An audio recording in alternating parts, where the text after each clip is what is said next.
আজকে আমি আসছি কাঁকড়া ব্রিজ। এটা হচ্ছে হিমছড়ি ঝর্ণা থেকে একটু সামনে। তো আমি হিমছড়ি ঝর্ণা আর কাঁকড়া ব্রিজের মাঝামাঝি একটা জায়গায় গিয়েছি আজকে। তো এই জায়গাটায় আসলে সেভাবে কোনো পর্যটক নাই, একদমই ফাঁকা। এই জায়গায় জেলেরা ঝাঁপি জাল দিয়ে মাছ মারতেছিল। তো এই দৃশ্যগুলো আমি দেখতেছিলাম, খুবই সুন্দর দেখাচ্ছিল উত্তাল সমুদ্রের মধ্যে। জেলেদের সাথে কথা বলার চেষ্টা করি যারা আসলে কি মাছ মারতেছিল। তো ওদের সাথে কথা বলে আমি যা জানলাম, ওরা হচ্ছে ছোট ছোট পোয়া মাছ এগুলোই মারতেছিল। আর মাঝে মধ্যে বড় মাছও আসে। তো অনেকবার ট্রাই করার পরে দুই একবার আসলে মাছ পাচ্ছিল। আমি অনেকক্ষণ থেকে দাঁড়াইছিলাম, ওদের দেখতেছিলাম যারা কীভাবে আসলে মাছগুলো মারে। আর সমুদ্র খুবই উত্তাল ছিল। এই উত্তাল সমুদ্রের মধ্যে ওরা বারবার জাল ফেলতেছে। হয়তো মাঝে মধ্যে দুই একটা করে পোয়া মাছ এগুলো আসতেছে।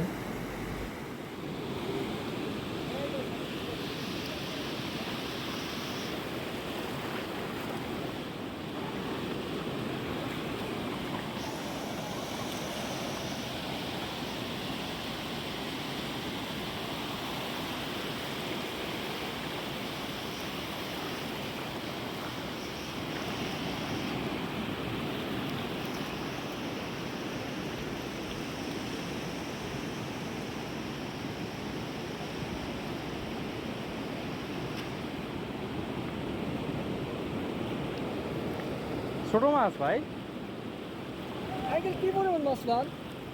আঙ্কেল অনেক অনেক মাছ পেয়েছি। ছোট মাছ তো? হ্যাঁ। সব ছোট ছোট মাছ সব। বড়টা কখন পাওয়া যাবে?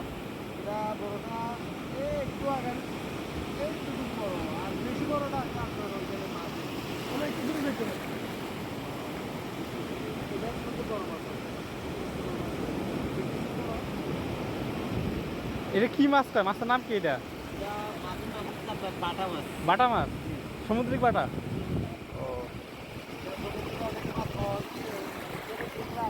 এটা হচ্ছে বাটা মাছ। ও।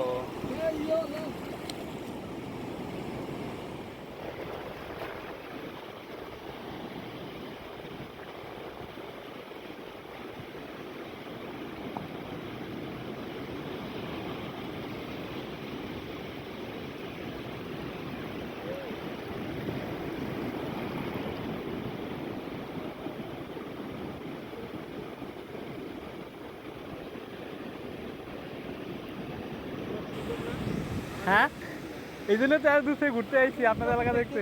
আমার তো সুন্দর লাগে। আপনারা সবসময় এগুলো দেখেন, এই জন্য ভালো লাগে না। হুম।